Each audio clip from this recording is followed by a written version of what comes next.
everyone. Welcome to our another brand new episode 646 International Free Webinar organized by IGP Institute of Global Professionals. Okay. So good morning, good afternoon, good evening everyone. Welcome once again to our Institution of Global Professionals International Free Webinar. And thank you so much for joining with us right now in this live session. Okay, so please stay with us till the end of our program. Dear participants, ladies and gentlemen, really am proud to be associated with IGP as a global member. I feel respected and privileged to host this webinar. And I'm very happy to welcome you all to our Institute of Global Professionals International Free Webinar. So dear participants, let's learn and grow together because we believe that power is gained by sharing knowledge, not holding it. And I'm sure that you all will have many takeaways and payoffs from this webinar. So don't forget to give a react and comment in our program right now. And don't forget to tag, share, and mention your friends in our groups. You can also share this program in Facebook groups, Instagram, Twitter, LinkedIn. So, okay. So all the social media you're accessing, you can share it there too. So dear participants, thank you again for joining with us. Okay. So once again, I'm your host, Nasrunisha from Bangladesh. So dear participants, let's see our comment section.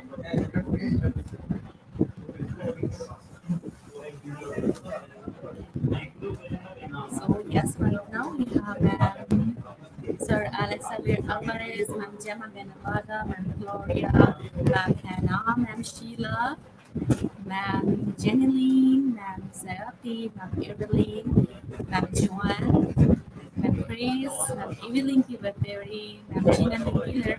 Thank you so much everyone for joining with us. Please share this in your timeline and mention your friends in our comment so that we have more participants here because it's a learning platform and so I think everyone should get to know about this. So dear participants, let me share a little concept about IGP right now with all of you. Institute of Global Professionals of Student and Community Resource Providing Holistic Social Work and Education for Create a Proficient Generation. IGP is a non-profit international educational training institute. IGP is leading our online skill development institute with thousands of learners worldwide. We make it get it able to use for every knowledge seeker to cultivate their personality, become more ambitious, and confident to face any circumstance and develop their skills. We are interested with international recognition. IGP believe that it's not effective to increase one's skills just by accurate formal education. So we provide effective training and consultation to generate proficient generation all over the world. We organized our webinar, online, offline courses, etc.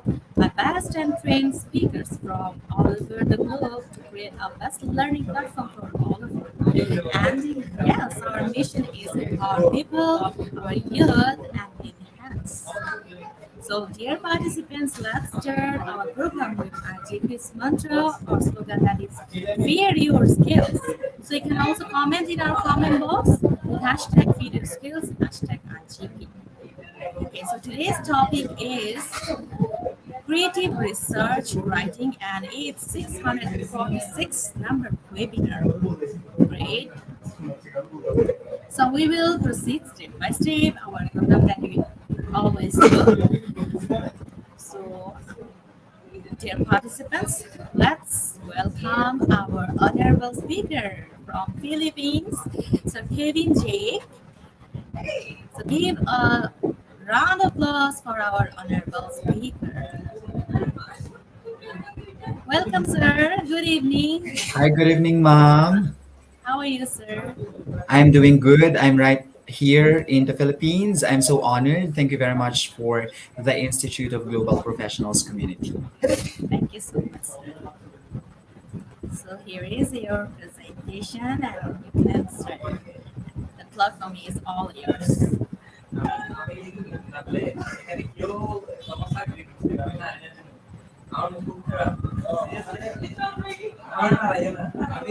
Okay, sir, you can start your presentation. Thank you very much. Thank you very much to our lovely moderator, Nasrin Nisha. I hope it's gonna be not the last time that I will be speaking in such a massive platform and such a prestigious platform such as the Institute of Global Professionals. And with that, I cannot help myself but to reiterate my sense of gratitude. Thank you very much for the Institute of Global Professionals for having me as one of your speakers for this session, and I hope it will not be the first and the last, but it's gonna be a continuous partnership for professional developments of our teachers from the rest of the parts of the world. I want to thank you, and I also wanted to appreciate, shout out to all our participants in the room for making it this far in our free webinar brought to you by the Institute of Global Professionals. And I am so proud to announce also that I am observing and I am viewing and I am meeting a lot of my fellow Filipino educators on the line. And of course, our colleagues from the different academic or educational sectors from the rest of the parts of the world. So this particular evening or afternoon, wherever you are in the rest of the parts of the world, my lecture will actually revolve on such an intriguing yet a very interesting topic, a very timely one, titled as creative research writing. But we need to brainstorm before I proceed to the main course of my discussion. I wanted to emphasize that there is a necessity to attach that descriptive verb creative to our lecture topic. That makes it creative research writing because I feel like um, researchers and educators are actually expected to stratify our level or our sense of creativity in conducting researches or studies, whatever disciplines that may be, or whatever topic you wish to investigate on.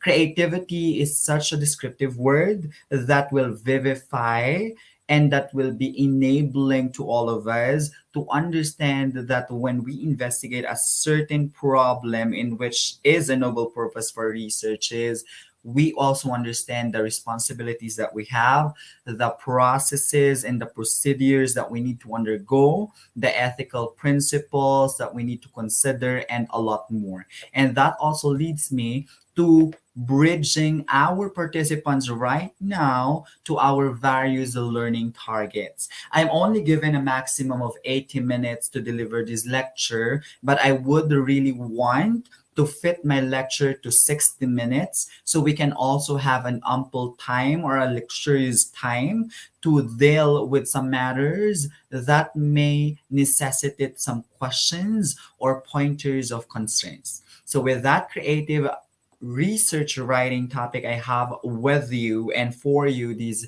evening, the first target that we wanted is that after my lecture, we can already explain or we have explained deliberately the salient features, characteristics, and other concepts of an action research. The second target is to recap or recapitulate on the ethical principles guiding our conduct of action researches. The third target that we have is to contextualize the action research in our classrooms and or our education contexts. And the fourth target is to explain the concepts of reflexivity, positionality, and co-created spaces that may emerge in the process of our action research. And the fifth target is to familiarize and justify amongst ourselves the significances of the stakeholders and problem analysis frameworks. And I could also add the objective analysis framework later on, which are actually guiding frameworks in action research. Okay, so are we up to start? I want you to flag our if you're there streaming with me in the Facebook page of our Institute of Global Professionals, I want you to flood our comment thread with your heart emojis, and we are all set to start. So let me start by saying, ladies and gentlemen, that action research is a simple endeavor to understand, but I don't also mean to say that it is totally simple in its course and proceedings, because action research takes a wide understanding from the educators and researchers about its nature. And I think that it's very important to revisit the definitions, salient natures, and features of what exactly an action research is. So let me start by saying that some references believe that action researches are ideologies which instructs us that practitioners can be producers as well as consumers of curriculum inquiry. And so when you say practitioner, they are the specialists or the people who practice a certain discipline or who specialize on a certain discipline. And so, if you put that in our direct academic and educational context, these practitioner in the definition would actually be associated to ourselves as professional teachers. Now, that means if an educator or a teacher is involved in an action research, this teacher is no longer teacher alone. This teacher is already playing both the role of an educator slash a researcher. And so, in understanding action research, we also understand the roles that we play. Again, we are not just playing a lone role, which is an educator's role, but also the role of a researcher or an investigator. And not only that, we become producers of knowledge, and we at the same time can be consumers of it. So the ultimate aim of the inquiry in action research is to understand, and that understanding, it will be actually our basis for action of improvement. So I wanted to emphasize that what makes action research very significant, very peculiar from the rest of the types of researches we know, is because it don't just propose a certain it don't just investigate on a certain problem. After this study, we aim not only to show the problem or investigate on the problem, but we also aim to contribute in the problem towards its resolution through the outputs that we could propose, projects that we could present based on our findings and conclusions from the study, and of course, other concrete outputs that could help resolve or solve our problem or provide concrete answers to our curricular inquiries. And now, let me also give you another definition coined by Parsons and Brown back in 2002. And according to these researchers, an action research is a reflective practitioner's inquiry that is designed by teachers, if that's in the context of the academe, to attempt to solve problems and improve their professional practices. Because we have like a lot of action studies already that also focus on what pedagogical trends or techniques or practices could a certain teacher employ in the changes of time. Now we have the pandemic situation, and we all know that the pandemic situation urged the rest of the academic rooms in the world to shift from a face-to-face modality to an online, digital, or hybrid learning modality. And if I am an action research in an academic sector, I think that the teachers' pedagogies would somehow also have evolved as the modalities have evolved. And this is where the action researchers' role are coming in. So, an action research from another researcher is defined to be something that brings us together and that brings together action and reflection.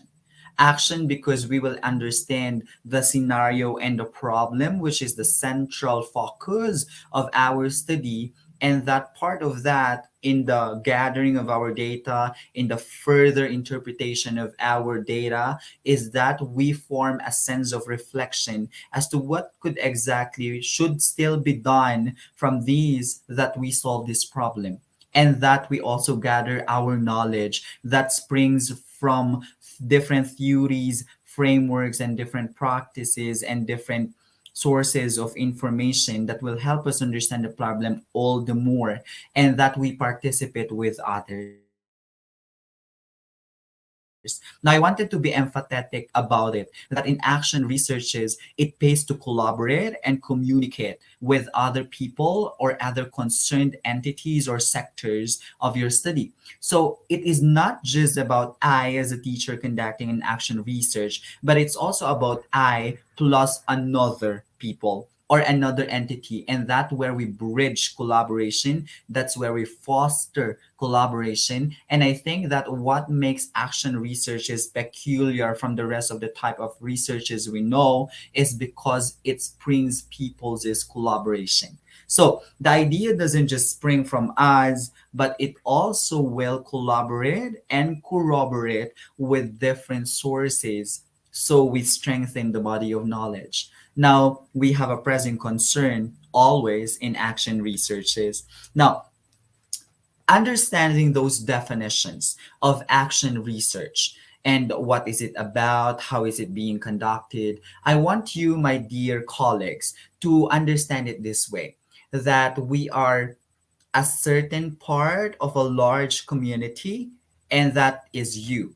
So that you there on the first image is representative of ourselves. Now we have our personal identity, we have our professional identity because we are educators in this context, and we have our social identity as we are members of a certain community. Now, you know that community is too vast or too large. Community will be composed of different elements and aspects and variables that we need to day by day connect with, be in contact with, or collaborate with. So, our community is composed of a lot of ethics to observe, laws and regulations. We are also being confronted by the different sectors, churches, religions, the schools or different schools, different companies, different organizations, and the rest. So I want you to position yourself from that and understand that we are not just alone in the sector we are in, because we are just one of the many parts of that sector, because it pays to know our position as action researchers. So know your role. If I am situationed in these contexts or I am positioned in these contexts, I will be confronted by these variables, by these people, by these offices, by these groups of individuals. And in the conduct of my action research, I don't just focus on myself and my own findings, but I try to validate, verify, corroborate, and strengthen my findings by confronting these variables or collaborating with them. Okay. Now, after knowing that, is already understanding the key characteristics of an action research. Now, I wanted to really be very basic about it. And I also wanted to put a disclaimer that I am a growing and a beginning action researcher. Well, many of our colleagues from the different parts of the world may have like a lot of mature experiences and exposures in as far as action research is concerned. But I thank you for giving me this opportunity, that my humble knowledge and humble insights about action researches could also be a guide. So the first one is, one characteristic of an action research is to understand its practical focus. Practical focus because we do not deviate our action research from what really happens in real life. That's why I'm telling you that an action researcher should be keen to what happens in the moment, to what happens in his or her direct environment. So look for a problem, look for a concern. Now, we are all stationed in the academe because we are professional teachers. And that means that in the academe, there are already certain problems that may have been confronting us every single day. And we can start from that. So we can gain a practical focus. The second characteristic is to study or provide a study of the educator researcher's own practice. As educators, I was explaining and I am trying to enlighten you, my dear colleagues, that in our job, nothing is definite, nothing is fixed. We are being confronted, the academic sector is being confronted by different situations that are unprecedented, such as the pandemic situations we had just 3 years ago or 2.5 years ago, and that we suddenly investigated on the problems that were brought by the pandemic situation in our academic context. We also observed significant, rapid, and eventual changes in terms of what?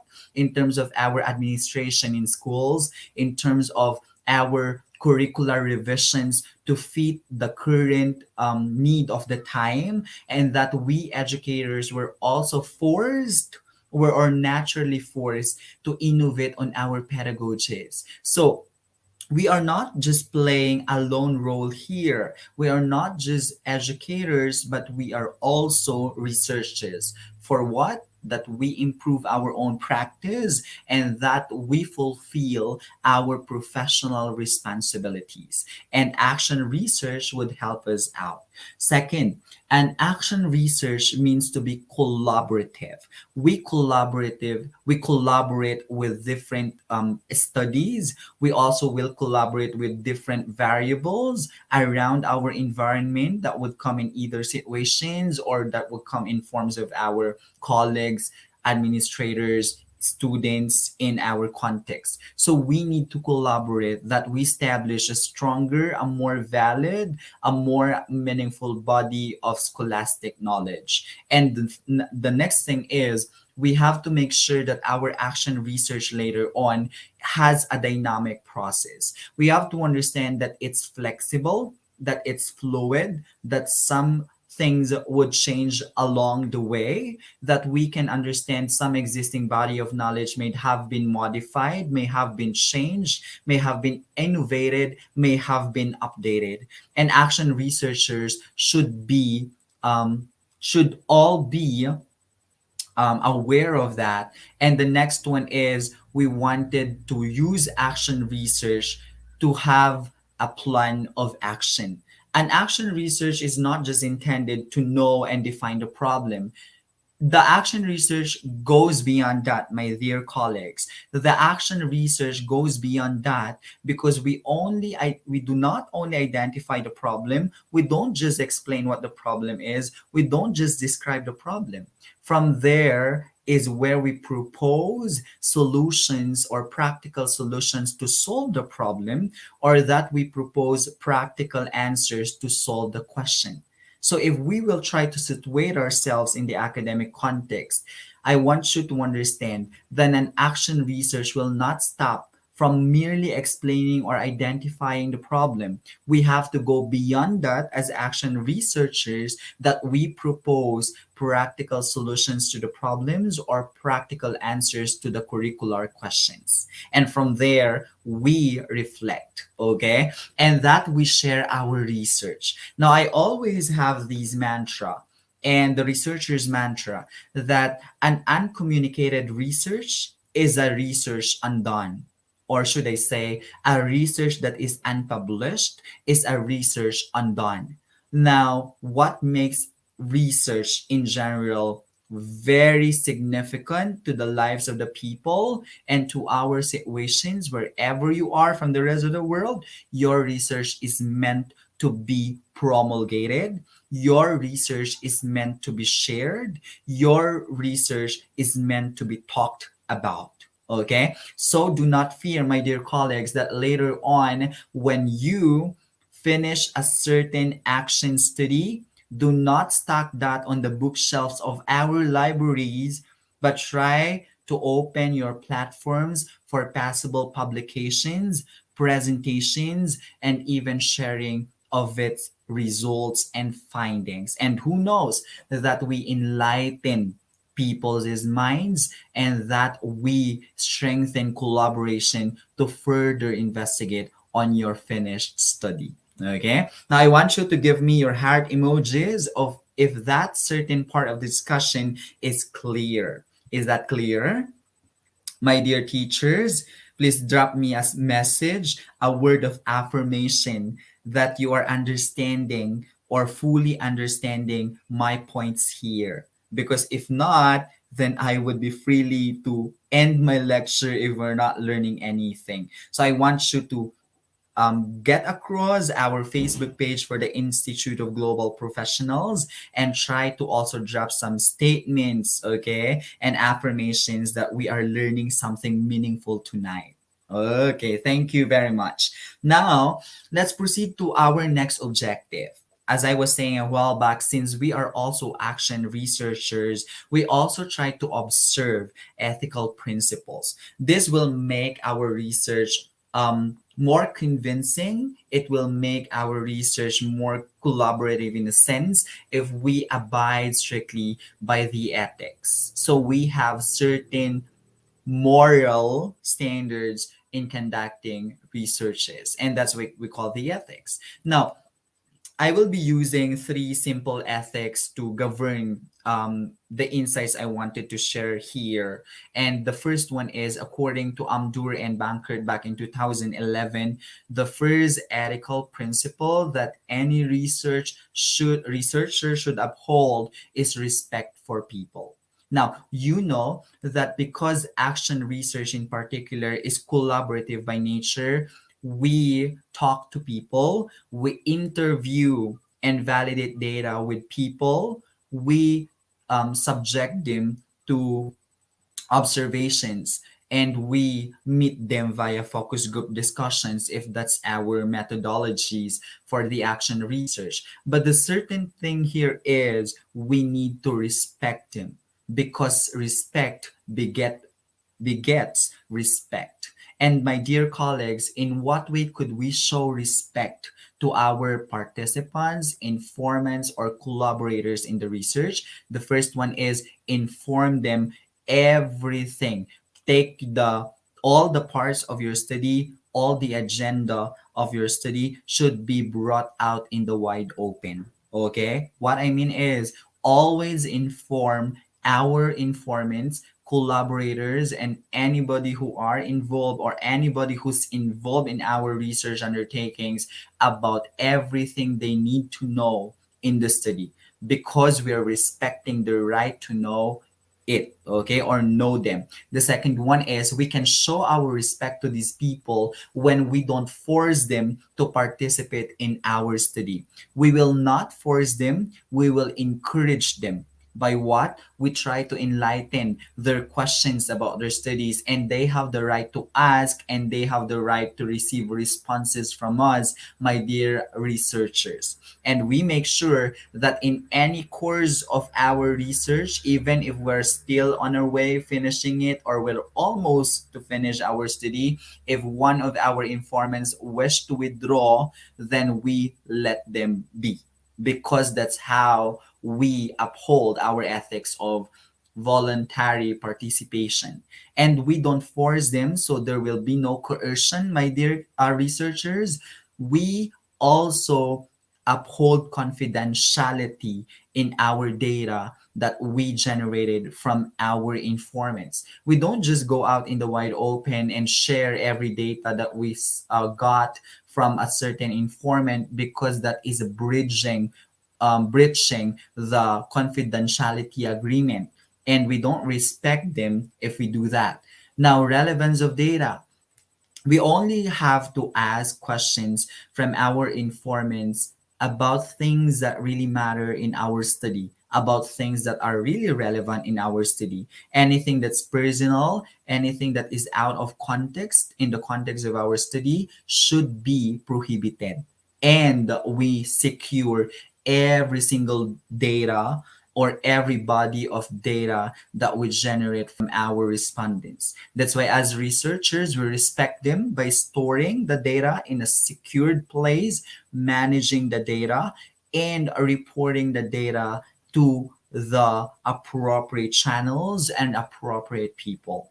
And another ethical principle from the same researchers is first, beneficence. Now, beneficence would to maximize the possible benefits, okay? But we also make sure that our informants will not be put into harm or they will not be placed into risks, okay? We maximize the possible benefits. We generate as rich data as we could to support our study, but we make sure that we don't go beyond and that we also minimize the possible harm. Okay, that is the principle of beneficence. And justice is when we become objective at all times, fair to all our informants or everybody who's related or involved in our study.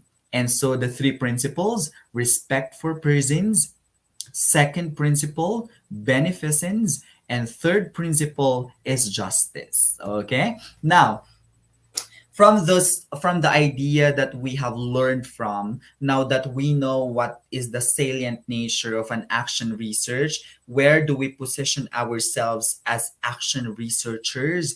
Now that we know the ethical principles that we need to uphold as researchers, and now that we know much deeper, something deeper and richer about action research in general, we need to contextualize. Let's try to water that down to our direct context. And I'm talking about the classroom context or the academic context or the educational context, because I believe that our community is dominated by professional teachers. Now, I don't want to express some bias here because I am a language specialist and I don't want to focus only on my discipline, but I wanted to spread my attention to different disciplines because we are generally dealing with a classroom action research. Now, what is it? Okay, what is the importance of conducting action researches in the educational context, in our classroom context? The first one is this is important because it is a means of developing craft knowledge. So our findings later on, when we publish our action study, when we share or present the findings of our study, we don't just educate ourselves as researchers, but we develop this knowledge and then we have the opportunity to disseminate it to everybody concerned. That's why second characteristic is also becoming reflective practitioners. So if this is my findings, if these are my findings, these are the gaps or the research gaps, these are my recommendations, and these are my conclusions in my action research, we come to a point to reflect. So what else should be done? How else could I improve it? How else can I expand the study? How else could I foster collaboration in the study so I can enrich the data all the more? That will be our point of reflection. And third, engage in continuous improvement because there is nothing fixed, nothing is permanent, and nothing is definite in the educational sector. Our curriculum will be subjected to changes. Our administration would be interfering factors. Our pedagogies would be flexible and fluid and dynamic according to the needs of the time. And our dynamics in the classroom, such as our students, considering their culture, considering their learning styles, learning behaviors, and us teachers, considering our professional and personal factors that may coincide in our practices, should be investigated, and that this is a continuous improvement, and that's one of the importance of conducting an action research in our classrooms. And next importance is to impact changes in our schools, in our institutions, and in our curriculum, okay, from the findings that we propose from the study. And we also promote our changes or our target changes for social justice. We try to also use our classroom action researches to transform our students, because we would reflect on our pedagogies. So I wanted to hit these competencies in my subject, and this is the plan, this is the flow, this is my expectations at the end of the course, and I have to bring my students there to the target. So what should I do? And we start investigating for the problem, and we start conducting our action research, and we also reach our audiences in a massive way. Okay, we are not just tag or isolating the researches in our classrooms in or in our institutions, but we also disseminate these findings to different sectors, to different parts of our community, so long as it will be relevant to them.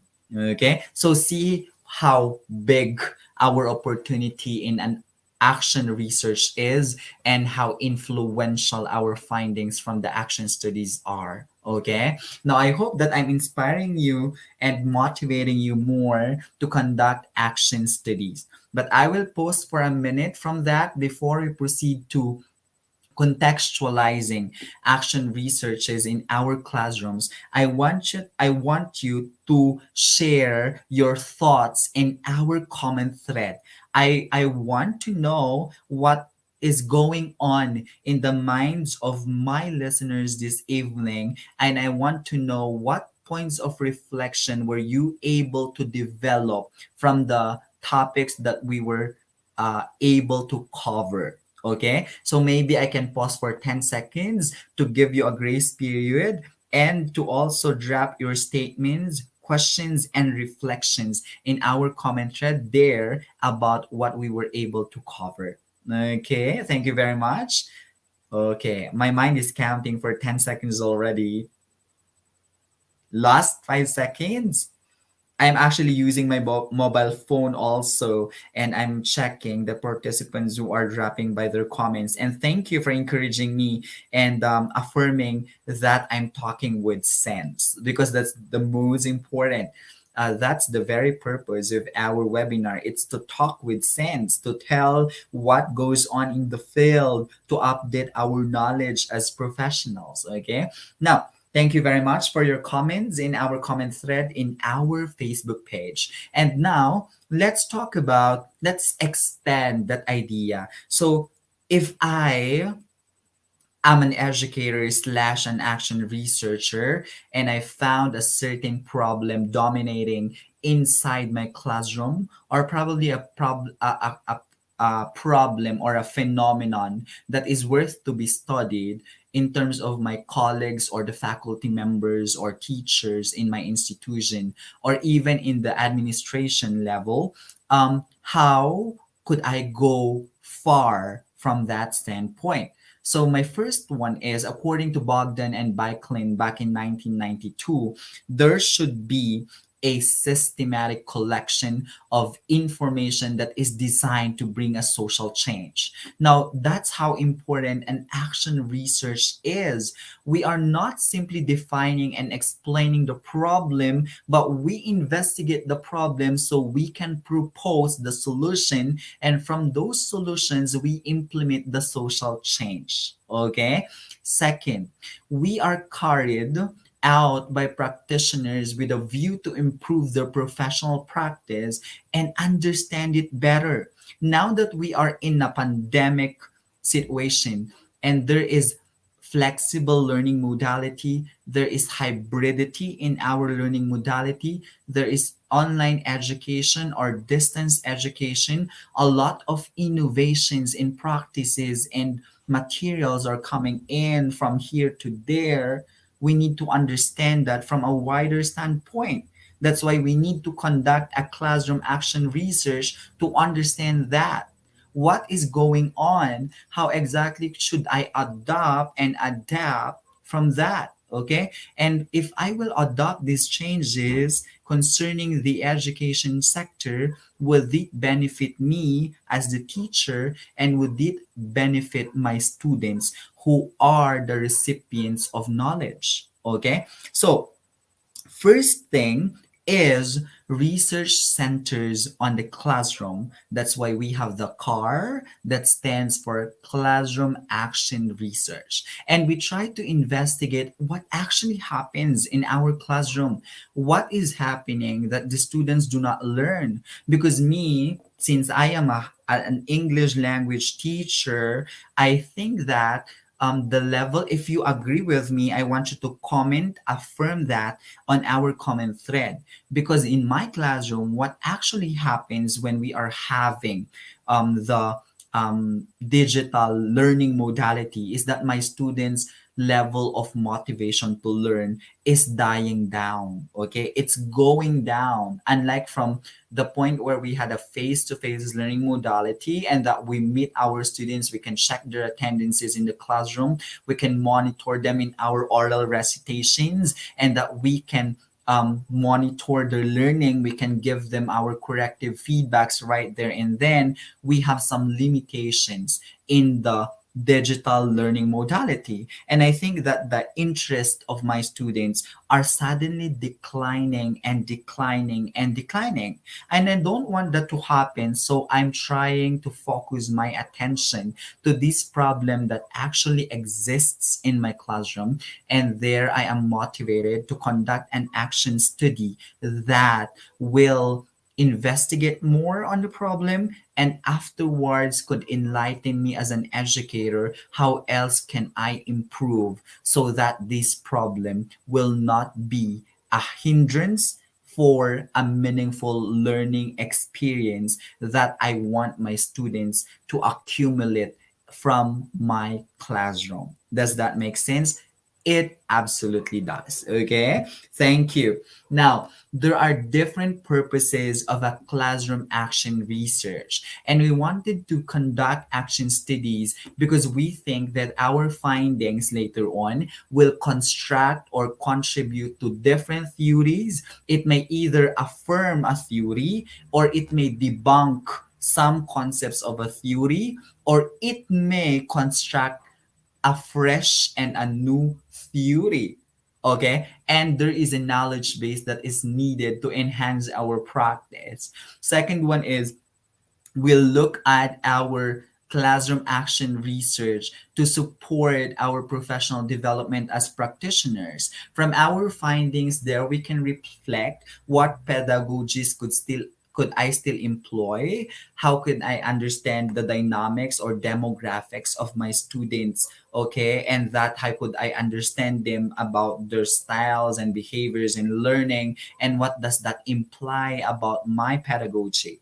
So how could I tell my administrators that these are the changes in my classroom and these are the actual problems if I don't conduct an action research to affirm or attest for that? Okay? So it's important that from our standpoint, we investigate the problem first, and then we delve on that with our classroom action research. And when the findings are ripe, that's where we can propose to our administrators, to our colleagues, that I think this is the best thing we could do for now, because this is exactly what my action study has generated. Okay, now we also build a collegial networking system. Again, the nature of an action research is collaborative. We don't just stick, just because I am an English teacher doesn't mean that I will already not pay attention to what my mathematics teachers say, to what my science teachers say, to what my technology and vocational teachers say. I have to listen from the different points of perspectives, regardless of our specializations or disciplines, because I look at this information not to be contradictory, but complementary. I will repeat that, not contradictory, but complementary to the body of knowledge. Okay? And that will make my action study worth the read. Okay? Now, it also helps the practitioners to identify the problem. That's the most important thing, to have a problem and to seek solutions, practical solutions in a systematic fashion. That's why it's a creativity in action research, because we undergo methodologies, we become picky, meticulous, and serious about these angles or perspectives about this study, and that we become very strict in coming up with interpretations, and we make sure that our findings underwent validations and of course scrutiny. Okay, and the next one is we use these findings at all levels in all areas of education. Now I want you to say yes on our comment thread on our Facebook page if you believe that you you as an action researcher are meant to contribute to positive changes in the educational context. Now, these changes that we wanted are the ones that will gear towards positive changes, ones that will offer innovations, the ones that will offer changes in our curriculum, revisions in our curriculum that we think is very friendly and very supportive of our desire that our students will augment their capacities, learn from the knowledge that we share, and that exercise this knowledge through their skills and real life applications. Be ready with life. I think that's the very purpose of coming up with action research. It's for our students, it's for our improvement, it's for our reflection, it's for positive change. Okay, now I'm showing you this model from Caris and Tagari back in 1988, which is dubbed or tagged as classroom action research model. So according to these researchers, although my reference is old, I think that there's still wisdom in it in as far as action research is concerned. So according to them, the very first step for action researchers, whether that be an action classroom action research, or whether that be a community action research, or wherever that action research is situated, the first one is to always identify the problem or identify the question that leads us to the problem. Okay, now after that we jump to the next part of the process, which is to plan. How exactly will I conduct the research? What are my certain objectives for the research? Where will I gather the information that I will need, the references that I need to consult? Who would I collaborate with? Who would I communicate with? What will be the demographics of my informants or participants? Who should I collaborate these findings with, and what exactly should my output be at the end of my study? So, that is the most important turning point of an action research. To reflect about these things is a planning for our research and collect the data, and then we proceed to the next process until we approach that point of reflection. So what does this imply? These are what my participants said about this objective, and this is the interpretation, this is the finding. What does it say about them, and what does it say about me as the educator? Okay, and that we share these findings to our administration, we share it to our colleagues, we share it even outside the academic pillars, and that we take the action together. Okay, so There are key steps in conducting classroom action researches. And the first one, again, is to identify the problem. This comes from another reference. Step two is to review the existing literatures. That's where we see the gaps or what else should we be improving from the existing studies. What else were the existing studies did not research about, okay? And also, we plan for how exactly can we execute the research, what will be our method, what will be our instrument in gathering the data, how exactly could we communicate with our informants, who will they be, and what will be our means of communication and collaboration so we can generate the data together, okay, or collaboratively. And that step four is to start collecting the data with our validated and tested instruments, whether that be a questionnaire, whether you want to stage a structured or semi-structured interview, or whether you want to gather these chosen individuals randomly who pass your criteria or who qualified your criteria so they can be sharing you their insights in a focus group discussion. Or would I be needing the written narratives for my study? Would I need to collect a corpus data from them so that we can enrich our data? And we need to analyze that. What analysis process should I undergo with? Should I take the thematic analysis? Should I code it? What else should I do to explore this data and to make sure that I maximize everything from this pool of data and that I arrive at a concrete, meaningful result? Okay. Step six is to take the action based on results. And that step seven is to share your findings. Again, my dear colleagues, an unpublished research is a research undone. Okay? An uncommunicated research is a research undone. So we don't stick our findings and results on the bookshelves. We share it, we propose it, we present it, we publish it. Okay. And I hope that you will be motivated to do that also in your end as action researchers. Now, I'm very excited to tell you that there are two intriguing concepts which is a trend now in action researches, whether that be an action study that was contextualized in the classroom, or is it a study that was contextualized in the community, whether that be um, any kind of an action study. There are two interesting concepts which are trends now in action research. And the first concept that I want to talk to you about is first one, reflexivity. So what does it mean for one to be reflexive? Now pay attention to these, my fellow educators. I mean reflexive and not reflective. Okay, I will repeat that. Type that on our comment thread so you will not forget. Reflexive, not just reflective. I will repeat it. Reflexive with an X and not just reflective. So, what does that mean? Interesting to know.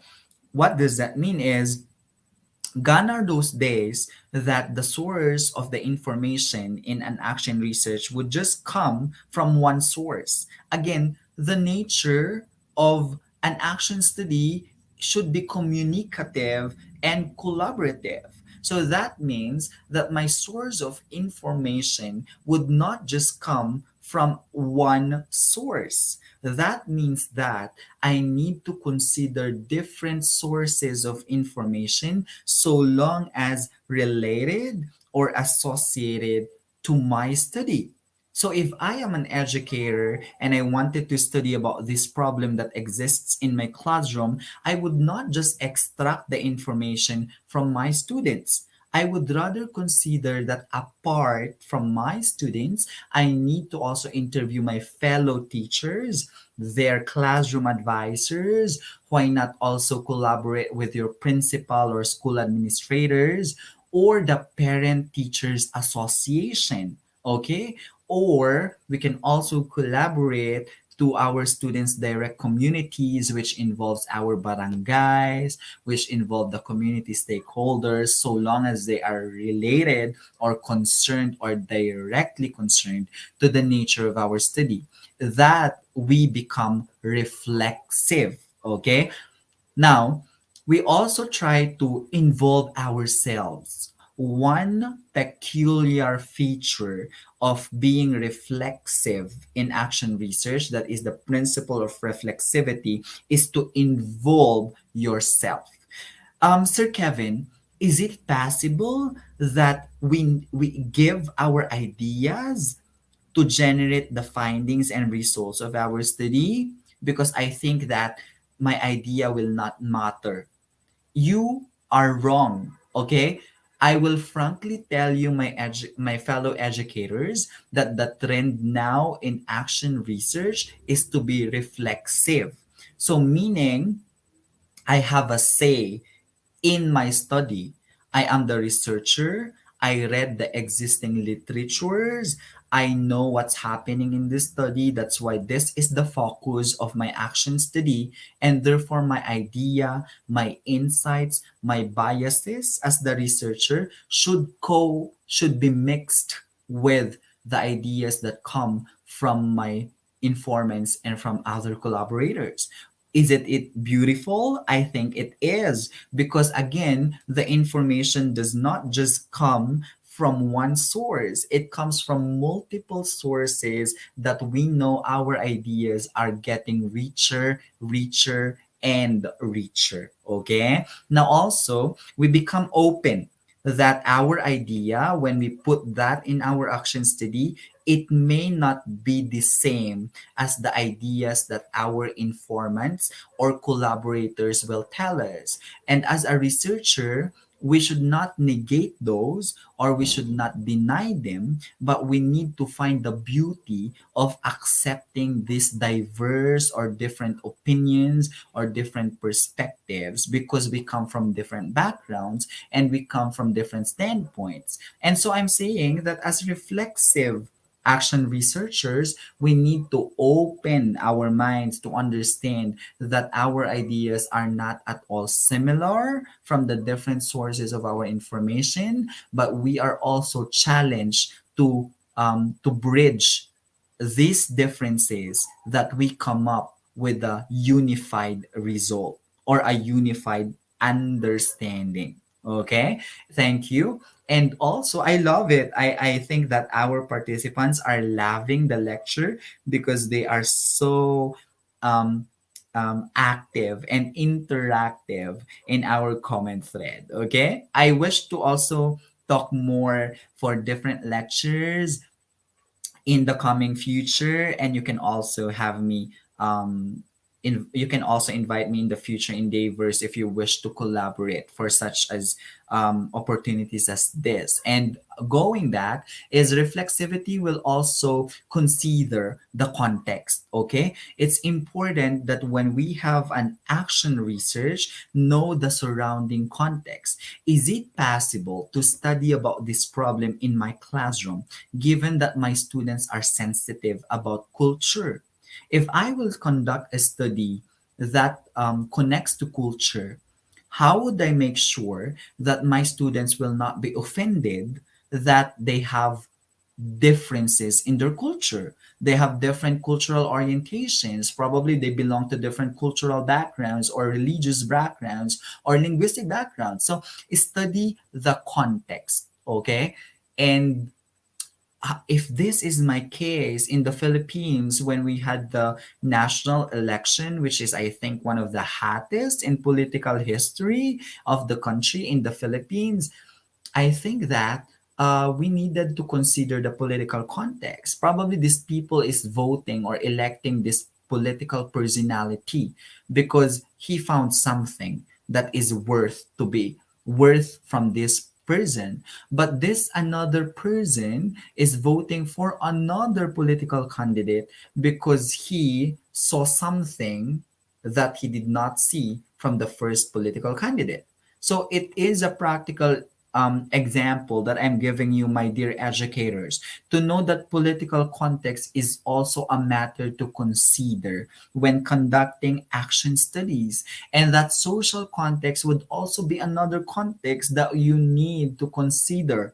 Would it be fine to gather all these informants together in one virtual meeting and conduct the interview?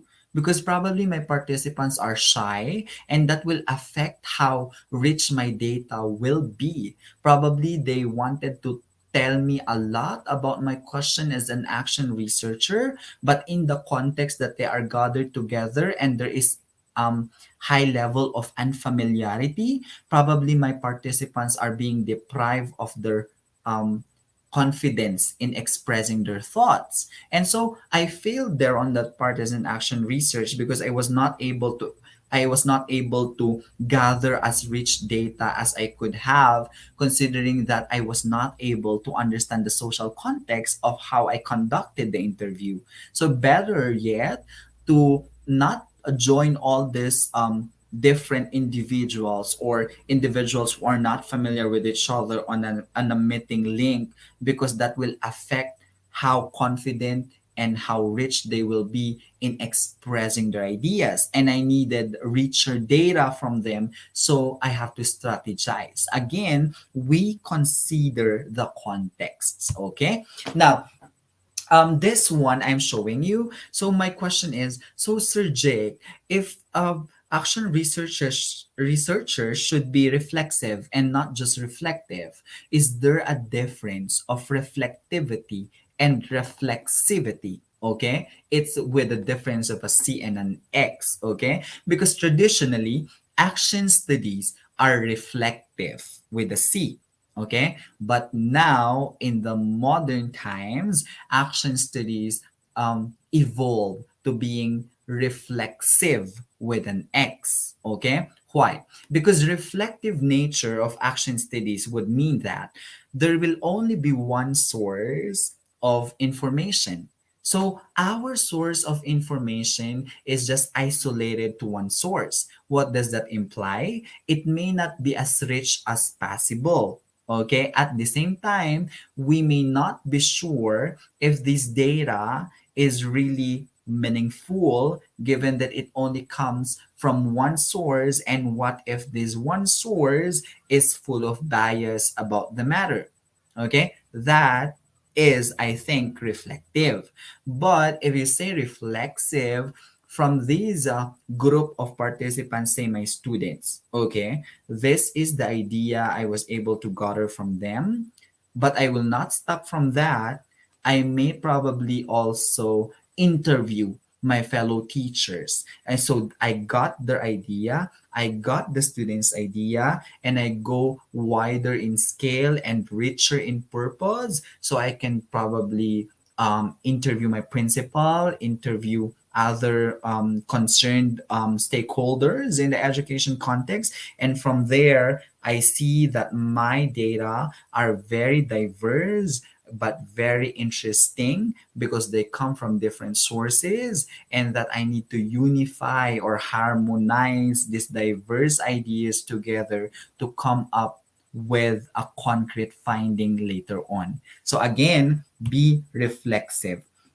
Now, um, I want to also tell you that the concept of reduction of bias or partisanship is what we try to avoid. Okay, or bias and partisanship is what we try to avoid. That's why we tend to be reflexive as action researchers. We don't want to isolate our sources of information, and we don't want one group of individuals to only dominate or monopolize our information. We wanted to reduce bias, at the same time enrich our data by considering different individuals to participate in our study. And it will really surprise us that the data would make sense, okay, at the end of the day. And also, our role as researchers tend to be more analytic. We tend to be more deliberate. We tend to be more intensive in understanding these matters. And we tend to understand our study all the more, and that we tend to understand our participants in a larger, clearer perspective. And I think that's beautiful, okay? So we look at reflexivity as a dialectic process. Now, this is something very interesting. Buckle up, my dear colleagues, because we are just approaching the exciting part. What do I mean? there are two spheres that are overlapping on your screen now. The first bubble is your idea about your own research. So you are the researcher, you are the educator. Now, your bubble should interlap or meet or coincide with the bubble of your informants or your respondents. So you look at the space where they met. My dear educators, look at the space where they met. That is their meeting point. And so I say that reflexivity is a dialectic process because it takes two or more to tango. Again, we are not isolating our data from only one source. We're trying to expand it and make it richer by giving my idea as the researcher, interviewing the affected people in my study, and collaborating with different stakeholders. And that space, I will tell you, that space where your idea as the researcher and your informant's idea are meeting is what we call the co-created space. I will repeat that. The idea that you have as the researcher and the idea that your respondents have when they meet together, which is being illustrated by the two overlapping spheres there on your screen, is what we call the co-created space. Why is it called the co-created space? Simply because it is a rich meeting point of diverse ideas and we co-create knowledge. Okay, now another one is, apart from the other perspectives, I also would want to share my idea as the researcher, and that makes it again, it makes our action study reflexive. So here is the dialectic process, dialectic nature of our reflexivity points, and where we create the space called as co-created space. Because the researcher, the world, and the researcher's experience of the world are intertwined, that was shown by the bubbles there, the challenge is to identify our lived experience that resides in our space between our subject and the object, and the researchers try to strive to capture some of our connections. So how am I connected with the different collaborators of the study? If this is my idea as the action researcher, I wanted to know what is the idea of my informants. And we try to co create that by meeting that together and to try to analyze, okay, we are similar in this point, but we are different in this point. So, how can I reconcile that in my study? So, we co create the space, okay? Now, after reflexivity comes positionality. So, what is positionality? Positionality would actually mean locating our position, my dear teachers. If this is the study that I wanted, this is the problem that I wanted to solve in my action study, where am I positioned? Okay. First, what is my viewpoint about my study? What is my bias about my study? I am the researcher. I've read about the study. I became interested to study about this matter because I have this knowledge. So try to reconcile it to yourself first. So if I will conduct this study, what will be my context? Is this study appropriate to my context? Is this study having the appropriate participants, okay, or having the appropriate informants? So try to position yourself by asking those questions. Try to reflect what else would you want to know about your study, or what else do you do not know about the study, and what context is surrounding your study. Okay, now you try to position yourself so that you can also reduce your bias along the way. You can also, okay, you can also be fair enough with the data. And that positionality is normally identified by locating the researcher about three areas. First one is the subject under investigation. Reconcile it in your mind. This is my focus, this is my subject. That is the first step to achieving positionality. Second, the research participants. Who are my participants? They are playing a very important role in an action research, my dear colleagues, because they will provide you the data that you need. So you have to know who composes your pool of participants for the study. Are they qualified? Are they the accurate pool of participants? Were I able to determine how exactly the number of my participants? And third, what is the surrounding context? This is my study, and this is my study, but where will I conduct the study? These are my participants, but what are their backgrounds? Because that is an important context. This is my study, but the social context is right in the middle of a pandemic situation. Given that social context, is it changing my study? Is it affecting my study? Is it accurate to my original purpose for the study? And with these participants, context, and topic, this is my process. This is how I will interpret my data later on. These are the procedures that I will process. So, what will um, be my process? And once you've determined on your mind what your process will be later on, your methodology, your instruments to gather data, your procedure in interpreting the data or analyzing the data, is it the accurate process? Is it the appropriate process? So we are trying to position ourselves that we make sure we become fair to our data, we become reasonable to our procedures, we become knowledgeable to all facets of our research. So we find our positionality by first locating our subject, second is knowing our participants, and third is knowing what our context and research process will be. But mind you, my dear educators, this is the challenge. In conducting an action research and considering the principles of reflexivity and positionality, we needed luxurious time to do that. It takes time to reflect and be reflexive.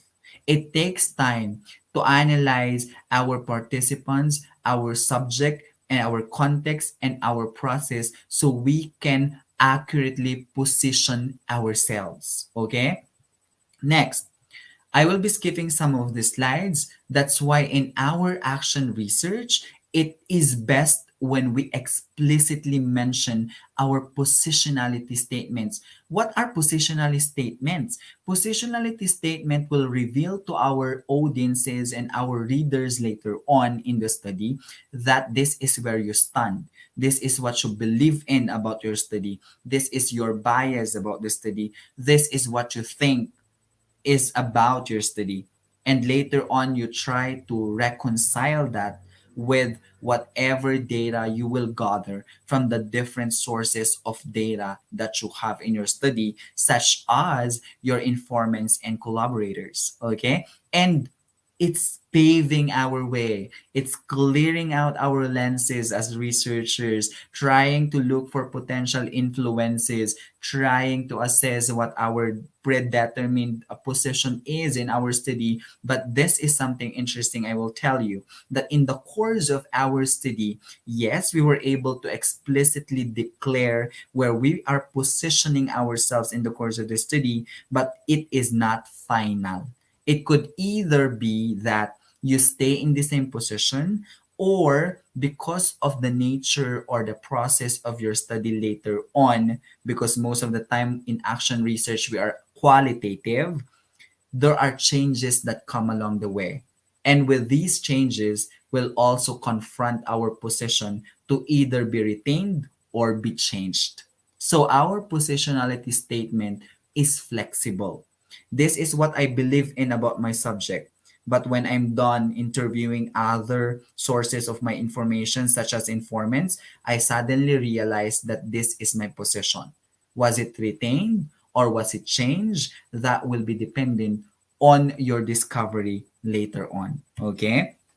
Now, this is your position. So, who are you as the action researcher? What are your ideas? What is your lens? You meet them together, you become positioned, and you become reflective. Now, I'm going to the last slides of my discussion, which is the analysis framework.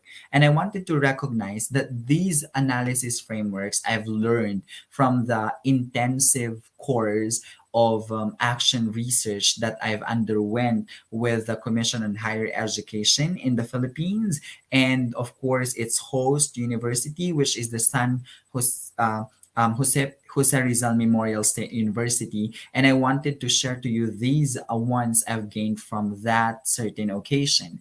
First one, if you want to expand your action research, not only isolated in the classroom, but I wanted to collaborate with my community. That's the trend now. This innovation I'm doing is not just an educational innovation, but this innovation in sciences and mathematics could actually be something that could also be utilized by the community. So if that is the case, your coverage and your scale and your scope is going bigger and bigger, because it's not just isolated in the education sector, it also goes beyond it and it encompasses or includes the community. So the first question is, the first analysis framework that I can tell you, if that will be your case later on, is to craft down your stakeholders analysis. And I'm proposing 4 questions that you will just simply ask yourself as the action researcher. First one is, what are the individuals, units, or agencies that are material to the role that I describe? This is my problem. So, this is my first question. Again, understanding your stakeholders. Your stakeholders would come in different forms. They could either be located inside the academe, but since you wanted to expand your study to the community, barangay officials, community leaders, grassroots, or members of the community could actually be stakeholders already. So these will be my questions. Second one is, what did they need? What they need and require from others? Now I have to ask this myself, because this concerns the community and this concerns my action study. Third one, what problems or issues were encountered by this stakeholder relative to their interest? And what resources could I use or does this stakeholder have that can help me acquire their interest? So it's just, in short, the stakeholders analysis is the first analysis stage, and it's just merely reflecting about the preliminary considerations that we will have from our research. Second, second, this one I want to know is, um, I want to know what will be my next framework be. So I'm done reconciling salient questions through the stakeholders analysis. I know already who my stakeholder is. I know who they are, what do they have that will help me finish the study, that will provide me with the intended data for my study. In short, I'm done with my stakeholders analysis. So you need as an action research to upgrade your analysis framework to what we call now as the development problem analysis. Now look at this visual that's projected over your screen, my dear educators. The visual will tell you that the bottom of the diagram is the causes, meaning to say, Before you even identify the problem as an action researcher, there are certain situations, circumstances that may have caused the development of the problem. I will repeat that. Try to feel your environment. Try to study the people in your environment, because the situations, circumstances, or phenomena that happens inside your environment are causing the development of the problem. So those ones, you have to identify that in the visual and put those causes on the boxes, on the bottom part of our framework. And the middle, which is the box colored red, is the problem. So these are the situations, they create the problem. So you put your problem, which will be your concentration in the action research already. Okay, that's a good thing. And then once you've identified the problem and have written that in our framework in the middle, we go up to the effects. So if this is the problem, what are its effects?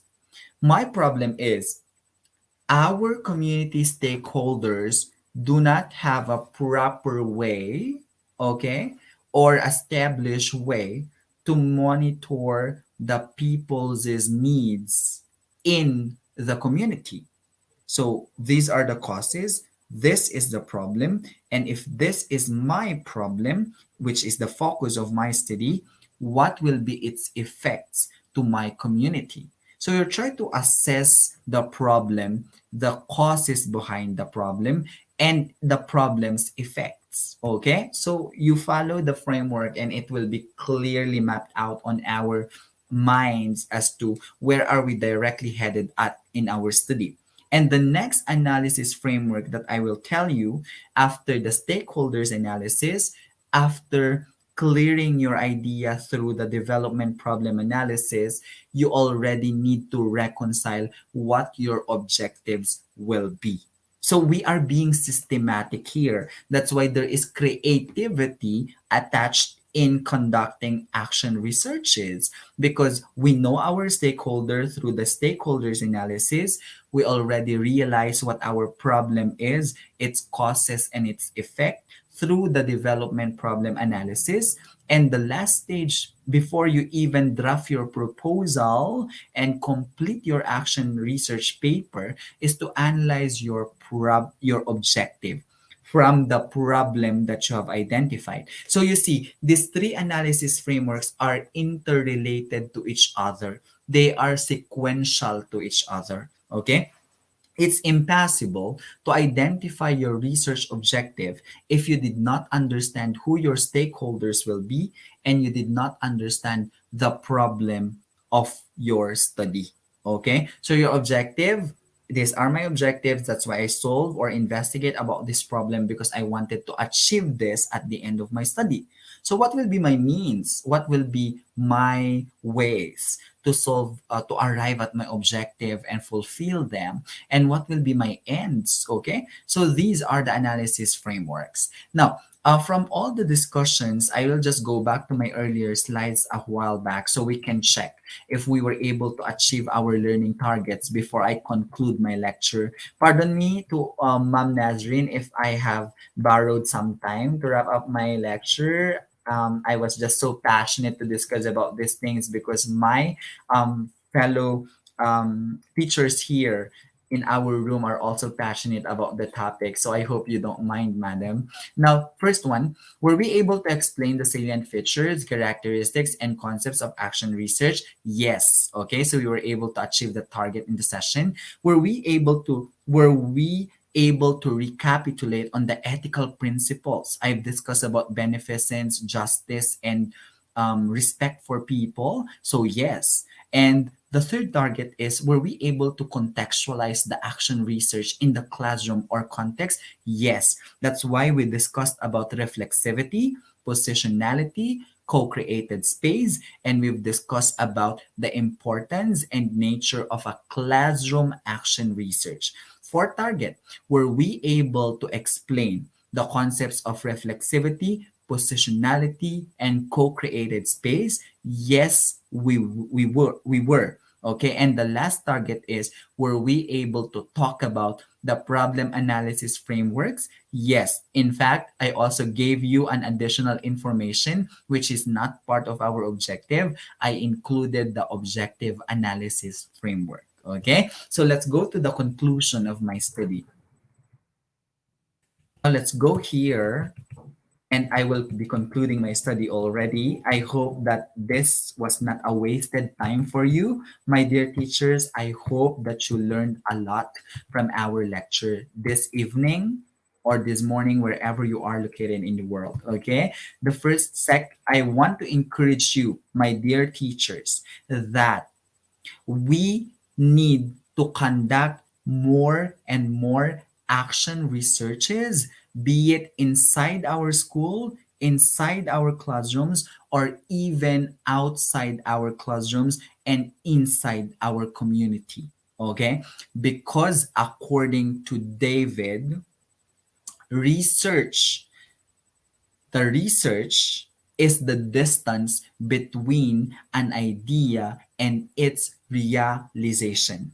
Again, my dear teachers, action researches do not just describe and explain the problem that exists in the classroom or in the community, but we go beyond that by proposing practical solutions to the problem or proposing practical answers to the questions. And with that, we implement innovations, we implement changes, we make the best and maximize the best that we could have, for that learning continues in our classrooms and that our community and its stakeholders benefit from our study. And also, after your action research, take confidence, courage, and conviction to share the findings of your study not only in the vicinities of our institutions, but bring that out to the community in as far as our results and findings will make significance to them. Maraming maraming salamat. That's in our language in Philippines. And Agyamanak Apu, that's our language in the Cordillera Administrative Region. Thank you very much. And thank you, Institute of Global Professionals, for this opportunity. I'm turning back the virtual floor to our lovely moderator, Ma'am Nazrin Nisha. Thank you so much, sir. Thank you so much, sir Kevin, for sharing your knowledge with our participants. And this is such an excellent presentation you have shared with us. Okay, so right now we are moving to our next segment, that is quiz, everyone. So get ready. Before starting our quiz, don't forget to tag, share, and mention your friends in our comment box. And I'm reminding all of you. Okay, so the quiz code is IGP quiz. So dear participants, get ready. After the short video, we'll start.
everyone in our live quiz competition. Yes, you can find the joining link in our comment box, or you can directly go to Slido, www.slido.com, give the code that is IGP quiz, or you can scan the QR code that is flashed on our screen.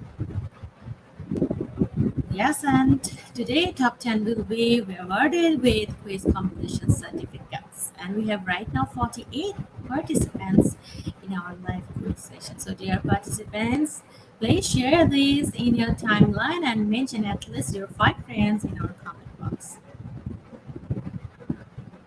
And please note that there is no relation between the quiz completion certificates and the international webinar certificates. We will share the international webinar code after the QA session in our certification process.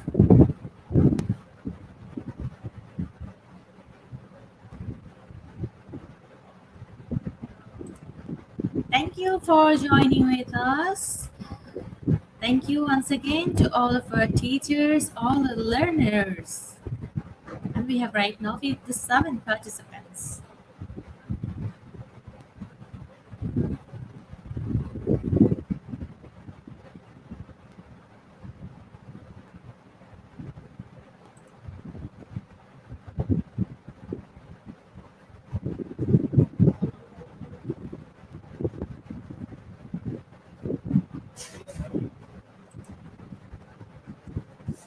So we will start our quiz within a minute.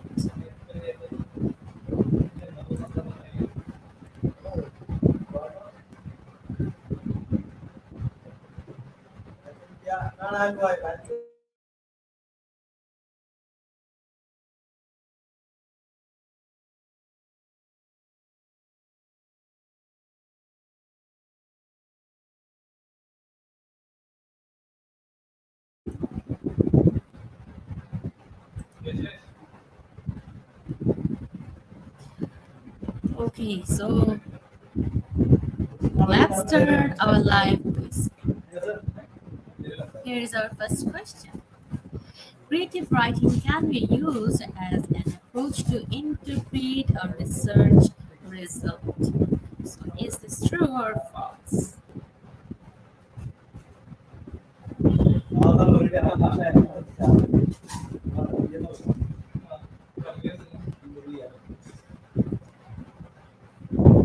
Yes, the correct answer is false, and only 5% of our participants got the correct answer.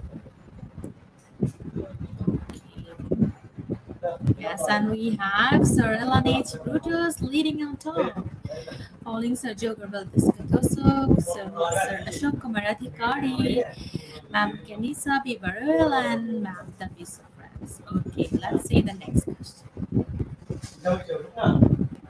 What is the purpose of research in expository writing?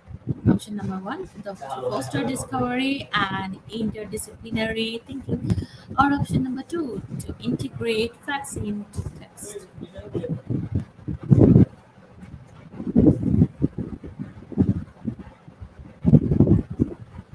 So the right answer is option number one, and 73% of our participants got the correct answer. Let's see our leaderboard. Okay, so we have Sir Joker, Beldes Kantosok right now leading, following Sir Elenis Brutus, Sir Ashok Kumaradhikari, Ma'am Christina Vidal Rosario, and Ma'am Tapiso Franks. Congratulations, those answered correctly. Moving to next question. What is academic writing? Option number one, to present arguments and evidence on a research topic. Or option number two, it is simply creative writing.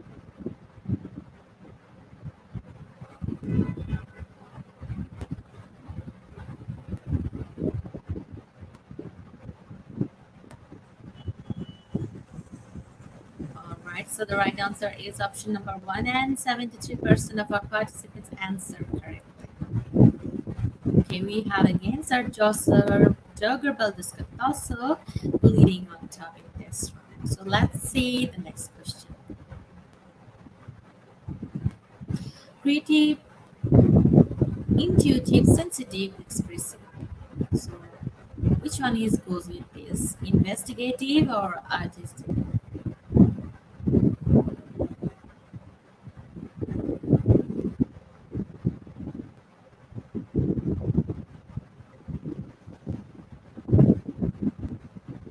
The correct answer is artistic, and 46% of our participants choose the right answer. Okay, so again we have Sir Ellen H. Brutus in this fourth round. So congratulations, those answered correctly. Moving to next question, question number 5. The methodology tells how to research was conducted. So is this true or false?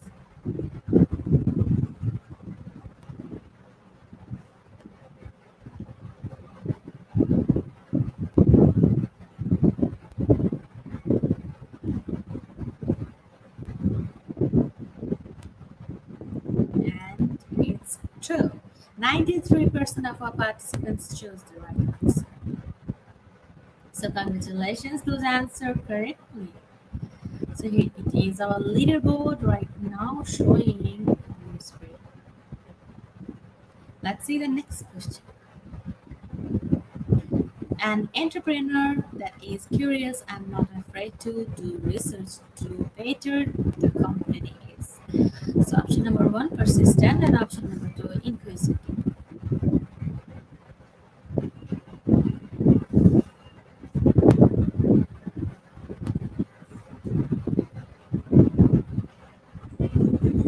Okay, the right answer is option number 2, and 59% of our participants answered correctly. So here is our leaderboard name. Alright, so let's see the next question. According to research, if people are blank at their work, they may be more successful. So you have to choose one option, cozy or addictive.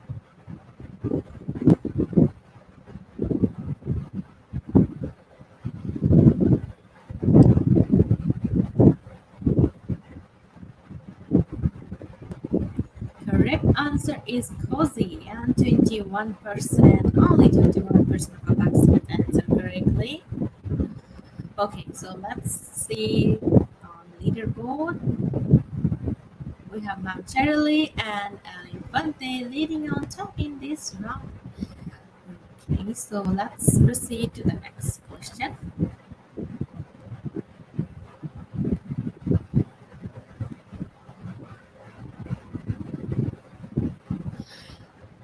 So this is a true false.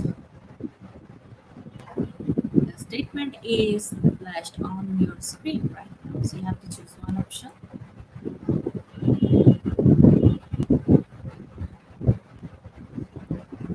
Okay, so it's false, and 96% of our participants got the correct answer. So congratulations, those answered correctly. Okay, so let's see the next question.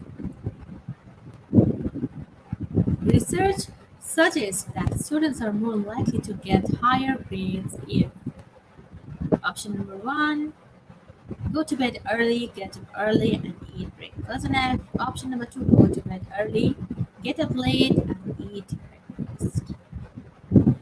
So which option is suited? Just choose your option. Okay, so let's see the correct answer. That is option number 1. 99% of our participants got the correct answer. So sorry for 1%. Okay. So this is our leaderboard. Okay, so we have lost one more question. Let's see. Research regarding the business customers is included in this part of the business plan. Option number 1, which word? Competitive analysis, and option number 2, marketing.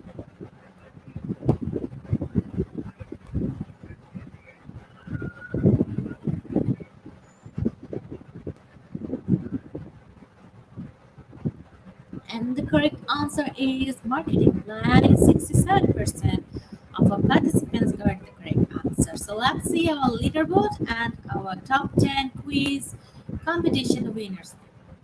Congratulations, ma'am. Shirley Ann Ellen Vantage is leading on top right now. Okay, we have Serelanix Brutus. Take seconds. Ma'am Maroa Afrin Mahia. Place third. Ma'am Kifa Rivera. Place fourth. Sir Jagger Valdez Cardoso. Place fifth. We have Ma'am Karina.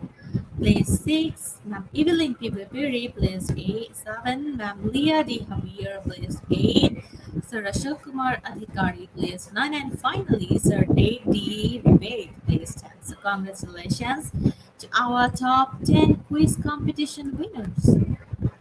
So dear top 10 quiz winners, you'll get yours winner certificates from our Facebook official page.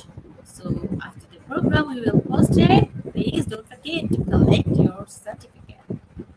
And so get ready for our next segment, that is QA with our speaker. All right. So after the short video, we will come back with our speaker. So don't forget to tag, share, and mention. Meanwhile, commenting in our comment section, and get ready with your question, any kind of query that you want to ask our speaker.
Hello, Sir Kevin. Welcome once again in our Q&A session. Hi, ma'am. Your camera is off, sir. I'm sorry. Okay. So, dear participants, if you have any kind of question and query, please write down in our comment box.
Okay, so we have our first question from Sir S.B. Younger.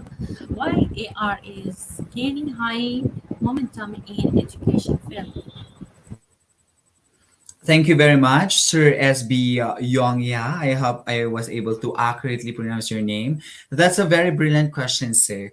And I would want to capitalize on the reason that because in education field, First, technically, because we are educators, and the most appropriate context where we can set out for action research is in the classroom slash an academic slash an educator educational context. The second reason why we are gaining high momentum of action research or great attention of an action research in the educational field is because there are emerging problems, changes that are prompting the necessity for an action study, and that there are so many innovations that may be promising and potential to solve these problems. And by virtue of an action research set or contextualized in the classroom would really be a powerful key. Okay, so the education field is also not seen as a definite nor a stiff or a fixed state, but education is a flexible, fluid ground where innovations can be staged, changes are unprecedented, and that action research could help us solve those problems existent in our classroom contexts. Thank you, sir. I think your microphone is off, ma'am, Nazrin. Oh, sorry. Thank you so much. So we have our next question from Marwa. How situation is important for research writing? Please explain. Okay. Thank you very much, Sir Maroa Afrin Mahia. I hope I accurately pronounced the name.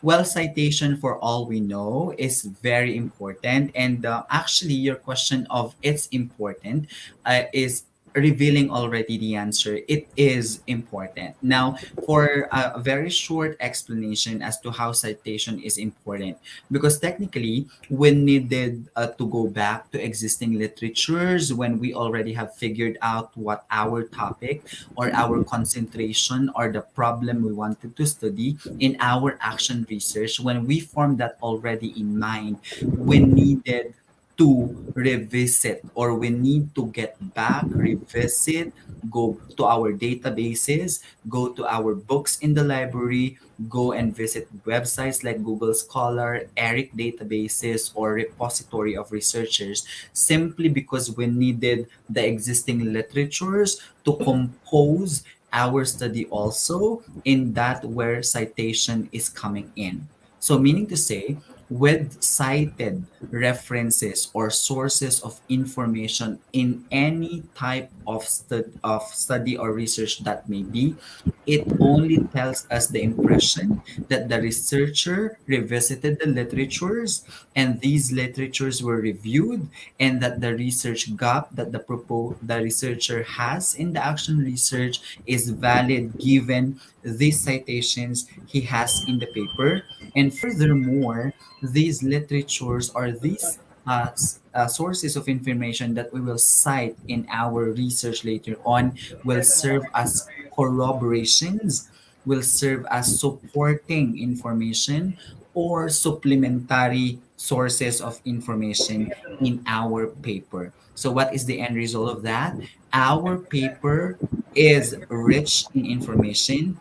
Our paper is highly scholastic or scholarly, and our paper with considered various angles, perspective, and sources of information proven by the cited references in our paper.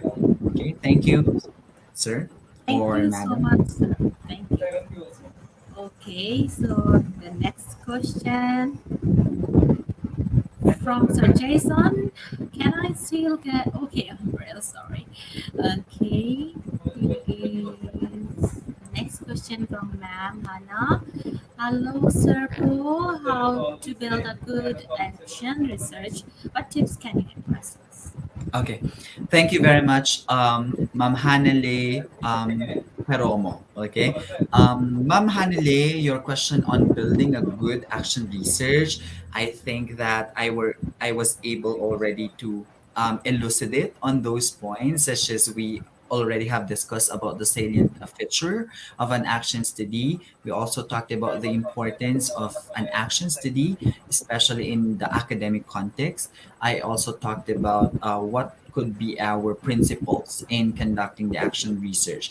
Probably for some tips that I may have forgotten or I may not have elaborated well, the first thing is to feel your environment. So we are educators and we are spending so many times or hours in our classrooms.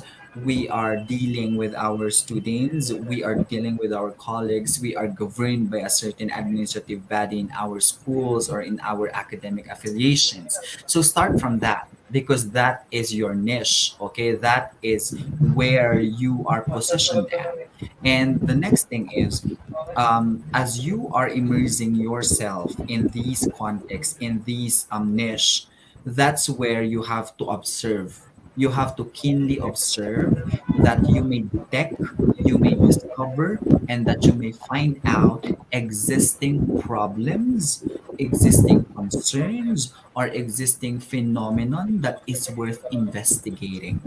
And that you try to identify that, put it in your mentality, and at the same time go back to existing literatures, try to analyze these pieces of literatures, and then try to find the research gap or try to establish a stronger body of knowledge to support that problem you wish to study based on your observation and based on how you felt it in your context. Okay, and then try to go further, again read, research. That's our role as researchers, and try to analyze all these things, settle this in your mind: who will be my informants, what will be my method, what will be my instrument for data collection, and what will I do when I have generated this findings. How would I use a certain analysis, what analysis process should I use to analyze this data so I could analyze them accurately.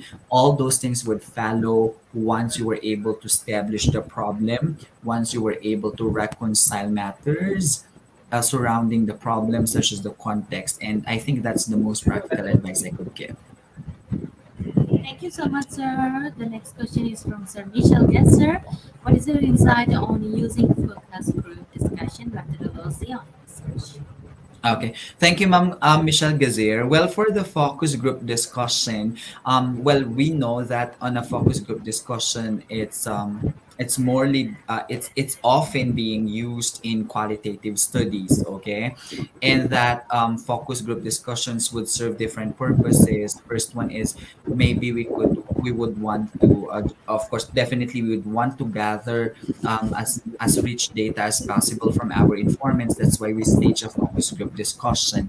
But probably in choosing if you are using a focus group discussion or other methods of data collection from your informants would really depend on the nature and surrounding factors of your study, because probably it might not be. And other resources, do you think that FGD is the most appropriate, most accurate or fit data collection procedure in the context of your study, or do you think you can shift to other methods like structured or semi-structured interviews? So that would really depend on the nature of your study, but rest assured that if you think FGD is the most fit methodology in the context of your study, rest assured that FGD will really help you out gather as rich data as you needed for the study, because it will gather together your promising participants in which you will interrogate them and have collaborative discussions with them, and that you document all the responses from the FGD, and then you get back to those responses in your analysis, and I think that they will really be helpful information for that. Thank Thank you, you very sir. much. So the next question is from Ma'am Sharina May Antomos. What is the usual time limit for interviewing a participant Okay. and in Um, person? Thank you very much, madam. There is no definite time for conducting an interview with the participants, because anything could happen in the interview process.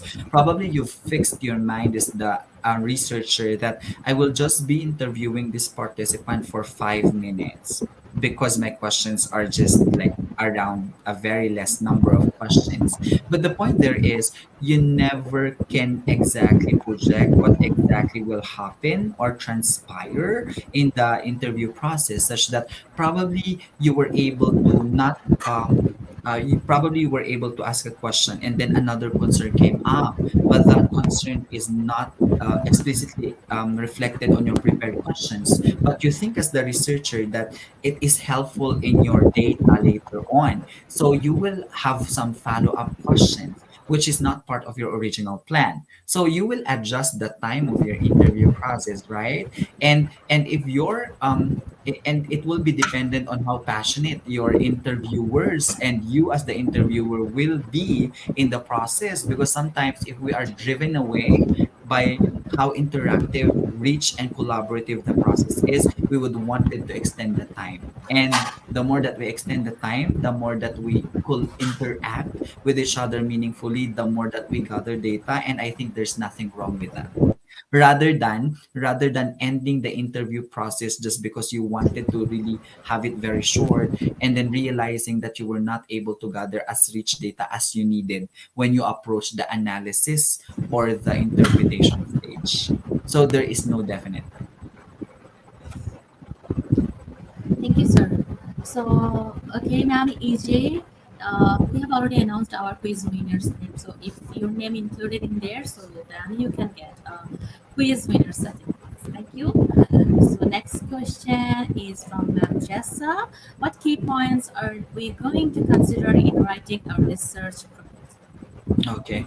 I think that is quite connected to Ma'am Heromo's question a while back. The key points there is, again, first, if we will go back to the model that I have shown a while back, the classroom action research model, we can use that as to direct us to the key stages um, of the conduct of the study. So the first one is, what are the key points? Of course, again, we observe, we try to immerse ourselves in our direct environment, try to observe, and there we try to identify what is the emerging problem or emerging or a pressing concern in that environment or in that situation. And from there, we start contemplating, visiting literatures, we start reflecting, we start planning, and the rest of the stages will just come naturally follow. Okay, so those are the key points in writing a research proposal, because again, you cannot just sit and then encode a certain introduction for a research proposal without having a definite problem in mind. So what I'm saying is, try to immerse yourself in the environment, try to observe the environment, and there try to detect what is the major problem, the pressing concern, or the emerging concern in that environment. And that's the time you try to contemplate on it. And when your ideas are clearly labeled, then you can jot that down to the paper and start crafting the proposal. But you cannot sit there and directly write your proposal without your problem and a sense of reflection. Thank you. Thank you, sir. So we are taking our last question. This is from Ma'am Chris. Can we generalize from action research? If not, how can action research add to knowledge?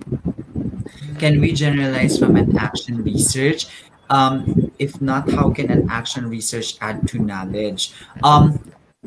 Can we generalize from an action research? Well, I would say yes, but it might not.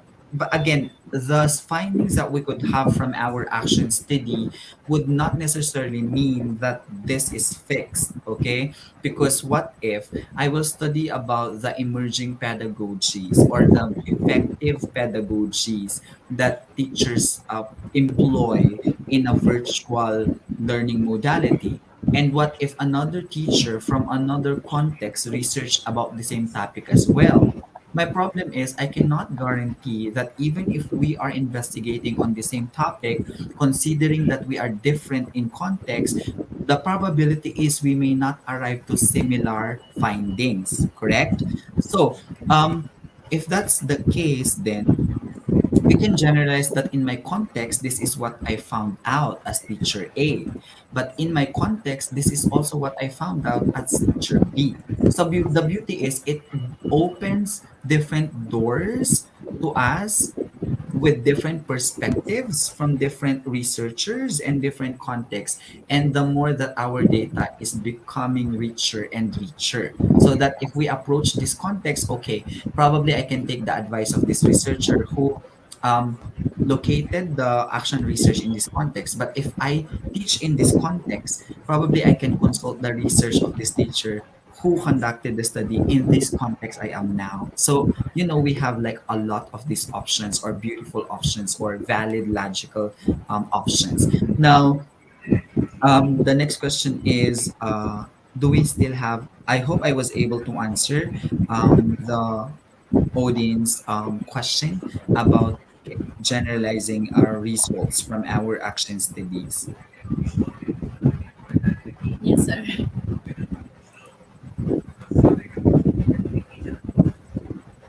And then let me also add that we go back to the heart of an action research.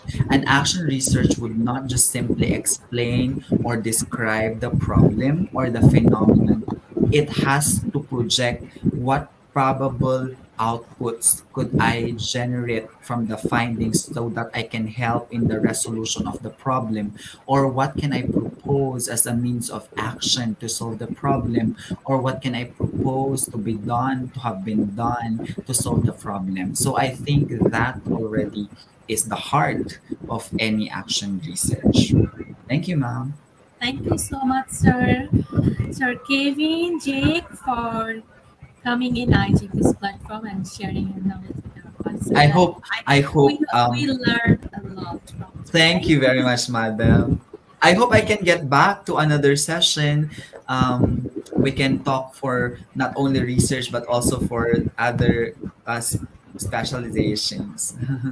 And we are looking forward to another session with you, sir. Thank you so much, sir. Thank you, ma'am. Have a great day. Thank you. Have a great day too. So now we are moving to our certification process. Before moving, enjoy this short Thanksgiving video.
So this is our certification process.